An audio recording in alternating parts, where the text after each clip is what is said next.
Everybody, welcome to my first podcast episode, and today's episode is going to be all about partnerships, relationships, and my now motto, because I was told this a long time ago and I did not listen.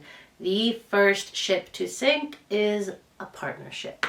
Now, as you all know, I used to have a business partner, and it didn't go well, and I'm going to go in and just talk about my experience. Now, legally, I can say whatever I want. I have no gag, no NDA.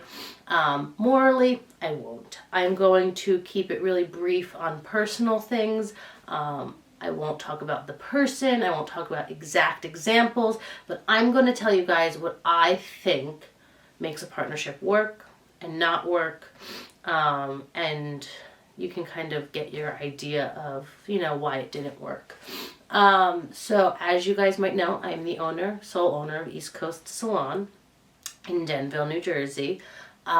We have 9 styling stations, 8 color stations, and an amazing team, 3-tier management. So we're doing such a great job in 2024. I'm excited to see where we grow. But in 2020, when we began opening, I could have never foreseen where things would have gone. It started in a smaller space, and I kind of feel like when people aren't on the same level and not as you're higher than them, you're better than them, it's more just like your mental state or your thought process is in a different place than somebody else. It's very hard to link up and have the same vision. Now, nobody's going to have the same brain as you. No one's going to have the same ideas as you. So if you go into a partnership thinking, this is going to be perfect, we get along, we're great friends, it's something that could be very difficult when you really face the music. For getting into a partnership with a friend is very difficult because at the end of the day, unfortunately, you do lose that friendship as much as you want to. It's like a divorce. You guys can be cordial. You maybe, it's a little bit different than that, but it did feel like one going through it.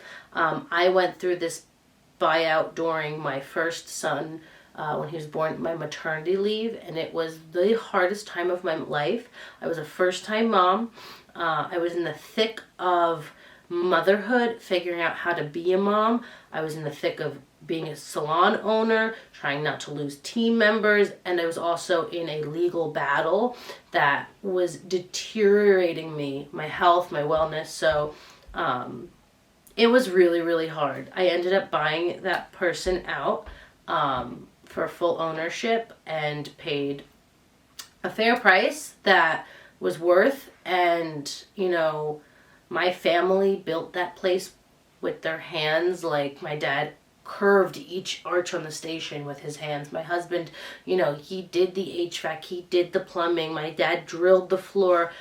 He built every station of wood. Everything was a labor of love from my family. So, it felt right. We both kind of agreed that it was a space my family built. So, there was that. But to not go into too much detail about that, let's talk about why partnerships are so hard to maintain, what makes them work, what doesn't make them work, the good, the bad, the ugly, all of it. My first thing I would say is you gotta communicate. Communication is so important. And I learned a lot about myself too. I am a very strong person, and I am somebody who, if I have a vision, nobody can stop me. And it's very hard to be that kind of person and have a partner, because if you feel one way and they feel another, whether you think your way is right or wrong, whether it actually is right or wrong, you need to execute that when you're that kind of person. And I think that's what's gotten me where I am today, is just being a go-getter, is just when I think of something, I do it, I don't think twice. I don't like indecisive people. That is I can't. I don't like cheap. I don't like indecisive.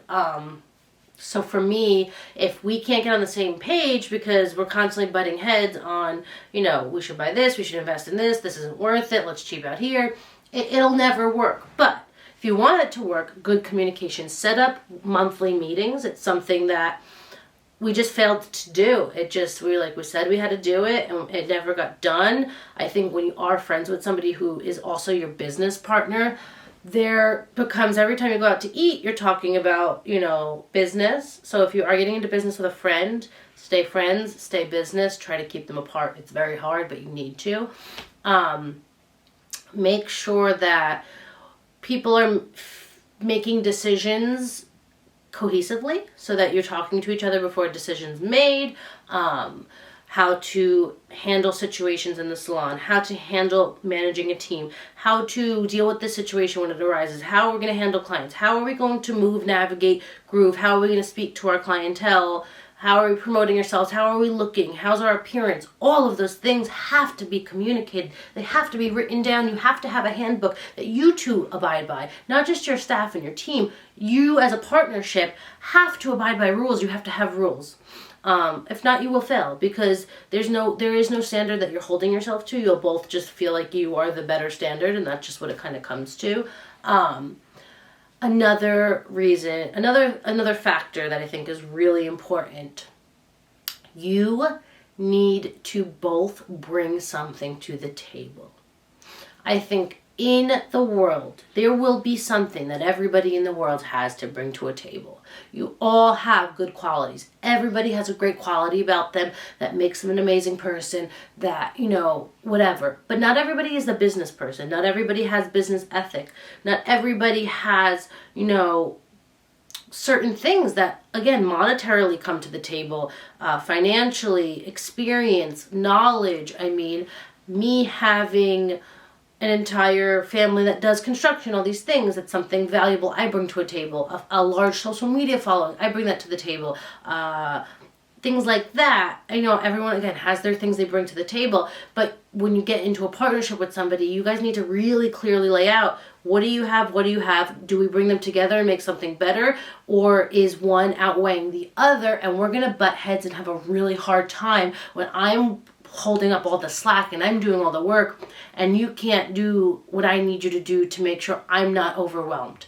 So that's a huge thing in a partnership, are the scales balanced? And it doesn't mean, okay, I have 100,000 followers, you don't, we're not balanced. No, it's okay, I have the followers, but you can put in the time to create marketing papers and flyers and things like that. And you can do QuickBooks and Excel and the numbers and the payroll, right? If one person's doing all those things, it will weigh. And I'm somebody who will take it all on, because I cannot, and it's not a control thing, it's just, back then I would think, yes, maybe it was a control thing, but now looking up that I have a team that's navigating and doing things, and I can wipe my hands clean and be like, you take care of that, you take care of that. Learning to delegate is a huge thing when you're a business owner, is so important. And I've been able to allow people to delegate and do things for me and have confidence in them. I think it's all about the person that's at the table. My management now it's top tier. It's beyond anything. Like, I love these women with all of my might, because they keep the place running and they know how to read my brain. They get inside of my brain. I look at Ashley across the room and she's like, oh, let me get my notepad, because she knows I have an idea, and she executes it. So that's what's really great. I have Liana, and she is just like on top of everything. She's looking around the salon like a scope, just making sure everything looks well. A hair's out of place, she knows it, she notices. She has those things that she brings to the table. So it's just, what do these people bring to the table? And if you're going to get into a partnership, why? Right? So is it because a lot of people ask me, why are you in a partnership? Oh, because she's my friend. And there's somebody in the salon that cares about the salon as much as me. Okay, cool, great. I did not think until now I can have management that cares about the salon as much as me. There are people out there, very hard to find and hire people these days, and I think we all know that. We're all going through that. But there are people out there who care and that can execute and do those things you need. You can delegate without having a partner. It's actually a lot more stressful when there is a partner and people are feeling some type of way and they're afraid to come to authority because authority is someone they're having a problem with, right? So that can create a very unhappy and uneasy work environment. So those are two things I've said. Communication, balanced scales, really, really important. I just think too, personalities, it's huge. Like, yes, opposites attract in like love relationships, because I always say my husband balances me out. He is somebody who is the yin to my yang. I am impulsive. I am, make these crazy decisions. I am a dreamer. He's a realist. He is totally, yes, go for your dreams. I love that idea. It's great, but how are we going to really execute it? Let me see the numbers. Show me the math. Or I'm like, oh, look at this beautiful unicorn. Let's fucking... I didn't want to curse. I didn't want to. I'm really trying. It's one of those things. It's my goal, a goal intention this year. Anyway, so I'm like, here's the unicorn, let's fly on it. It's great, it's already here. But he's like, okay, well, how much gas is in that unicorn? Like, it's just, he's that type of person. So you do need somebody that balances you. But I think in a intimate relationship, in an intimate relationship, you're always going to have one person who is a little bit more submissive than the other. But in a business partnership, you shouldn't be submissive, because you both need to be strong presence in the business. There shouldn't be... I always felt in any salon I worked in that had a business model, or two business owners, there was always the submissive and the what's the other word, guys? Submissive and dominant. Boss. There was the boss you were afraid to be in the room with, and then there was the boss that was cool and you wanted to hang out with. Me as a person, I'm trying to be the boss that you enjoy being with, but also really respect. But if you have two different personalities that are just not meshing together, and you're constantly butting heads, and the problem with friendship is a lot of times your personal life will now interfere with your business life. Oh, you had a friendship argument, now it's reflecting on the salon. The team can see it. The members can see it, So I think knowing the personality you're getting into business with, and knowing, are they somebody who can, ride at dawn and get it done and be strong-willed and not just let it all go, be like, oh, whatever you want. If you're with somebody who's constantly saying whatever you want, it's not that great, because it's like, okay, cool, I can do whatever I want, but then you also have stake in this business, and I'm doing whatever I want, and it's making the place really successful. You're not doing whatever because you just want to appease me, because you're, just trying to be nice, but in somebody who's a more dominant person, who's more strong-willed, you being nice is more of, you have nothing to bring to the table, where it's more or less that you're not bringing value. Like, what are you doing? Like, I need help. I need your opinions. I need your views. But when they are just not, like, do you know what I mean? You know what I mean? It's hard to say. And again, I want to be very clear. Everything I'm saying, and this is not specifics on, like, I have no ill will. I'm just talking about my personal experience, because anytime somebody says they're going to open up a place with a friend, I get PTSD. I lost a good friend at that time I thought was a good friend. So I don't want anyone to ever have to go through that and go through what I went through, suffer the loss I did, the emotional strain that put on my life, my marriage, me as a mother. I could not enjoy the first 3-4 months of my maternity leave. It was the worst time of my life, to be honest. I was in a place that was so dark and stressful. Every day was a letter from a lawyer, a fight, an argument. It was so bad. And I don't want people to suffer. I don't want people to go through that. I don't want people to make the mistakes that I made that could have been prevented. So I really truly come to this podcast and to this episode with guidance and love and empathy, and just like wanting to help people. And that's really that's That is the gist of it. But it's not to say a partnership can't work out, because I've seen really great partnerships. I've seen people work really well. I've seen people really jive. I've seen myself, I've seen myself have a really great partnership with my management, but it's just not, it's not the same because the ownership's different. It's so hard. Am I one to say a partnership can never work out? No, because obviously there's a lot of business partners in the world, in the industries, and everywhere. I don't see a lot. I don't see a lot of really great partnerships, because I just think entrepreneur type people that want to run a business have a difficult time working on somebody else's agenda, if that makes sense. And I'm somebody who can't work on somebody else's agenda. I'm a giver. I am such a giver. I don't say that to toot my horn. I want everybody to be successful. This place is for me to be able to give and provide, and give a home for stylists to give. You're gonna have to excuse my son. If you watch the first episode, you know you're gonna hear it. Chickens, dogs, sons, daughters, it's all here. What was I saying? It's so hard. This is where being a mother who's working and doing it in the home and doing all these things, it's difficult, because I hear my son and I'm like, oh, I instantly want to go up there, but I know he's in good hands and he's being taken care of, so I can just record a little bit, but I still, deep down, I'm like, oh, I gotta be there, I gotta go. But like I said, again, partnerships can work out.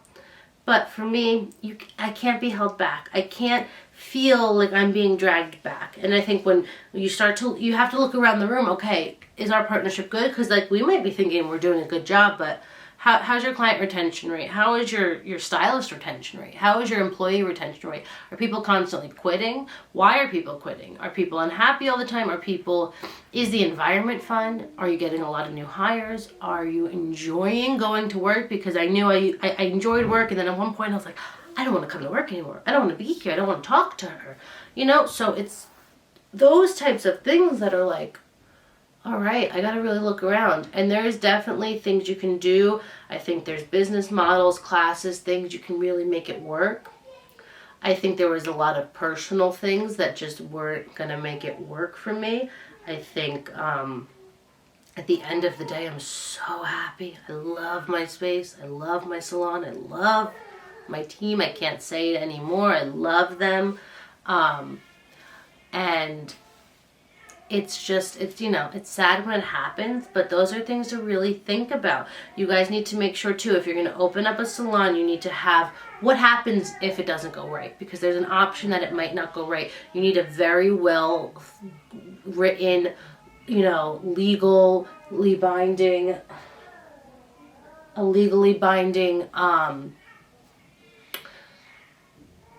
sorry, there's a lot going on. Legally binding operation agreement that tells you what happens, what is the buyout, all of those things, etc., etc. Because if it's not super clear, it's not going to work. It's kind of like a prenup. You got to have it.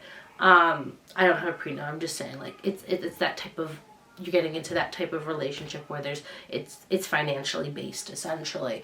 You guys have to have roles and responsibilities. Everyone needs to know what they're doing, what their job is, and make sure that they execute it and do it and fulfill it.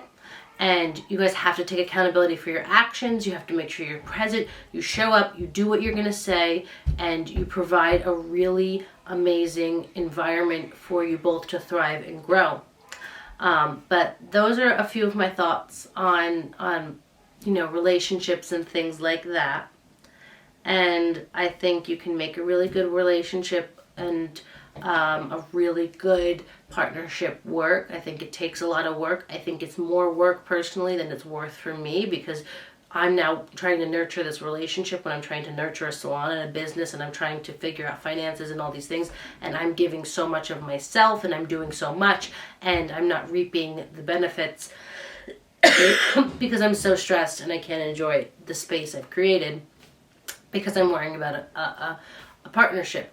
Now, if you're in a good partnership, that person's going to take some weight off of you and they're going to grow and develop the place equally with you. But I think it's really hard. I think no two people are exactly the same, and I think that's what is just going to create friction in a partnership. So I say, if you're going to do it right. Make sure you define the lines. Make sure you legally bind things. Make sure you have a way out that you're both happy. Make sure there's a way out that will not ruin the friendship if you care about the friendship.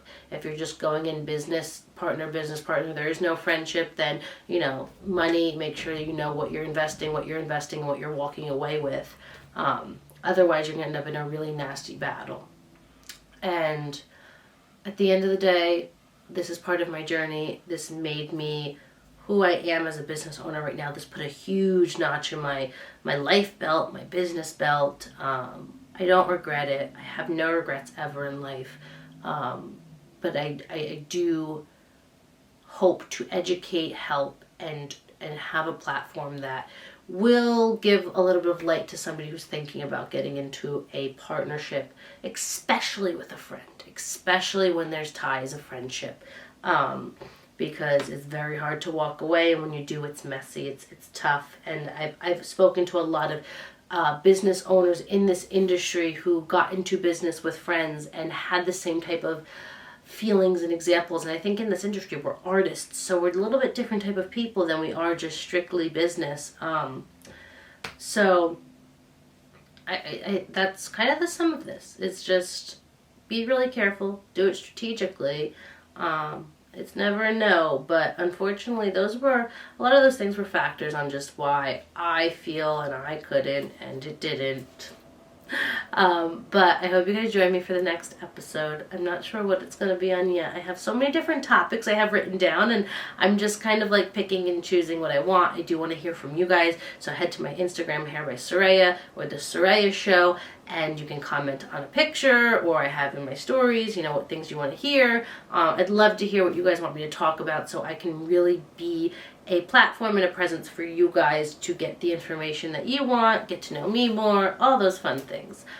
So until next time, have a great and wonderful, blessed day.